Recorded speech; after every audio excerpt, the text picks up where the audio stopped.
شیعان حیدر کرار کو محبت علی کی جرم میں. ہمیں یقین جانیے فرق نہیں پڑتا گورنمنٹ پاکستان کے کس تحریک کی کس تنظیم کی ہو. یہاں پیپل پارٹی ہو تب بھی لاشیں ہم اٹھاتے ہیں. یہاں نواز شریف کی حکومت ہو تب بھی لاشیں ہمارے اٹھتے ہیں.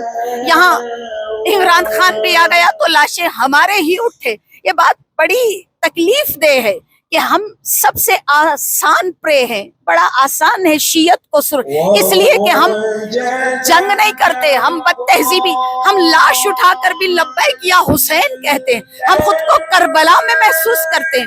ہم گھر نہیں جلاتے, ہم گلے نہیں کاٹتے.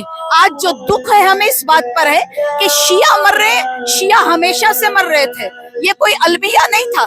المیہ یہ ہے کہ مارنے والا لعین مارتا ہے تو اللہ اکبر. ارے خدا کے نام کو بدنام کر کے مت شیعت کو مارو. اگر مارنا ہے تو اپنے اصل آقاؤں کا نام لے کر مارو تاکہ پتہ چلے تمہارا اسلام سے کچھ لے. اسلام کسی پرندے کو مارنے کی اجازت نہیں دیتا, کسی کیڑے حشرے کو مارنے کی اجازت نہیں دیتا. 100 لاشیں اور کٹی ہوئی گردنیں کیا بتا رہی ہیں؟ یہ کس یزید کس لعین کی اولاد ہے جنہیں آج بھی انسانیت کو مار.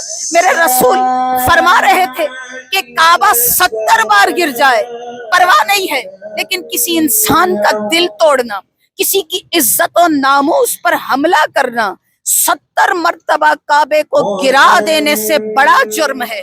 خدا جانے یہاں آئے دن انسانیت کا قتل ہو رہا ہے. چھوٹے چھوٹے 100 سے زائد بچے گواہ نہ ہونے سے مر گئے. ہم کسی جنگل میں رہتے ہیں, ہم کسی ایسی بستی میں رہتے ہیں جب بنیادی سہولتیں نہیں ہیں. کوئی حکومت چاہے تو کیا نہیں کر سکتی, اگر کرنا نہ چاہے تو الگ بات ہے. اللہ کے پاس فرشتے بہت تھے عبادت کے لیے, وہ مجھے آپ کو پیدا کرتا ہے ہم ایک دوسرے کا درد محسوس کریں. اگر 100 جنازے اٹھ جائیں, اگر 19 ٹکڑوں میں میرے پارا چنار کی مائیں بہنیں بیٹیاں لاشیں لے کر بیٹھی ہوں تو میں اپنے گھر میں سکون سے کیسے بیٹھ سکتی ہوں؟ اگر میرا دل کسی کی تکلیف پر نہیں تڑپتا تو کہتے ہیں جو کسی مظلوم کے لاشے پہ رو سکتا نہیں وہ رسول پاک کی امت سے ہو سکتا نہیں. میں امت محمد مصطفیٰ سے ہوں اور سمجھتی ہوں کہ حق کے لیے بولنا, ظالم کے خلاف اٹھنا, مظلوم کی ہم نوائی اختیار کرنا تب محسوس ہوتا ہے جب ہماری اپنی ذات پر اگر کسی اپنے گھر میں جنازہ آیا ہو نا, پھر سمجھ میں آتا ہے کہ -11 ٹیمپریچر میں لاشا لے کر بیٹھنے کے مطلب کیا ہے, معنی کیا ہے. اور جاؤ اور ظلم کے دیرینہ خداؤں سے کہو اپنی خون رنگ قباؤں کو چھپا کر نکلے.